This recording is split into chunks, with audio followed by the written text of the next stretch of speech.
भारत एक secular country है जहाँ पर हर किसी इंडिविजुअल के पास ये राइट है कि वो अपनी मर्ज़ी से अपने धर्म को चूज़ करता है और उसके हिसाब से जीना शुरू कर सकता है। दैट मीन्स आप भले हिंदू पैदा होते हैं तो आप कन्वर्ट होने का, दैट मीन्स आप रिलीजियस कन्वर्जन करके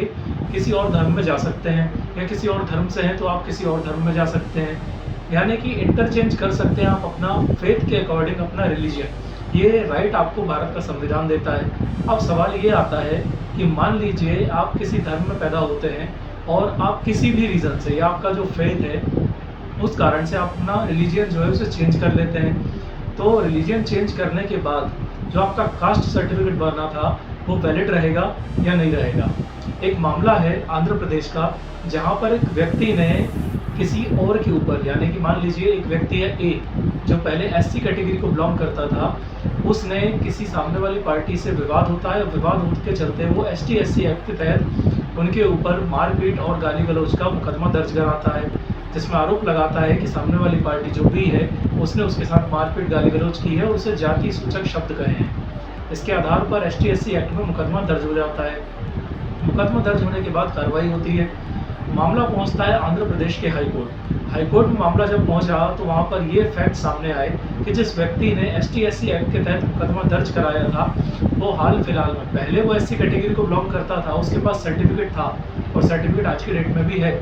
बट वो कई साल पहले ही अपना धर्म छोड़ चुका है और धर्म छोड़कर वो क्रिश्चियनिटी को चूज़ कर चुका था। अब सवाल ये आता था हाई कोर्ट के सामने कि एक व्यक्ति जो एससी कैटेगरी का है उसने अपना रिलीजन कन्वर्ट कर लिया, दैट मीन्स पहले वो एससी कैटेगरी से हिंदू रिलीजन में बिलोंग करता था और उसने अपना रिलीजन चेंज करा के क्रिश्चियन करा लिया है। एज वेल एज वो पास्टर के रूप में, जो ये कहें कि चर्च में पुजारी होते हैं, इस रूप में अपनी सेवाएं भी दे रहा था लगभग 10 सालों से।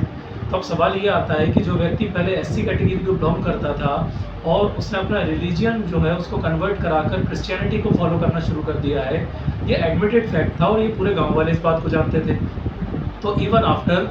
सर्टिफिकेट जो है उसके पास, जो शेड्यूल कास्ट को बिलोंग करता है, उस सर्टिफिकेट होने के बाद भी क्या उसे आरक्षण का लाभ मिलेगा? क्या वो स्टिल एससी कैटेगरी को बिलोंग करता है, ये कहलाएगा, जिसके तहत उसने मुकदमा दर्ज कराया था? तो आंध्र प्रदेश हाईकोर्ट ने यहाँ पर ये कहा कि नहीं, अगर आप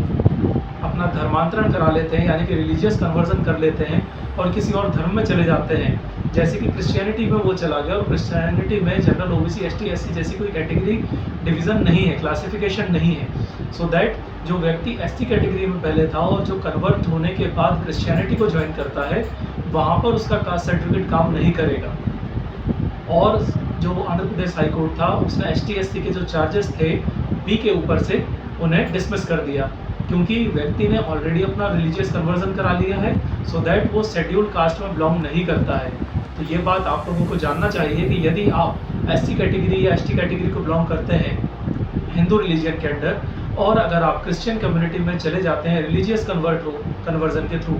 तो आपका जो एसटी या एससी कैटेगरी का या ओबीसी कैटेगरी का जो सर्टिफिकेट ऑफ कास्ट, या जैसे हम कास्ट सर्टिफिकेट कहते हैं, वो सीधी सी बात है डिसमिस हो जाएगा। आप अपने रिजर्वेशन के बेनिफिट्स को कन्वर्जन के बाद नहीं ले पाएंगे। यदि आपके मन में इससे रिलेटेड और क्वेरीज हों तो आप कमेंट सेक्शन में पूछ सकते हैं। धन्यवाद।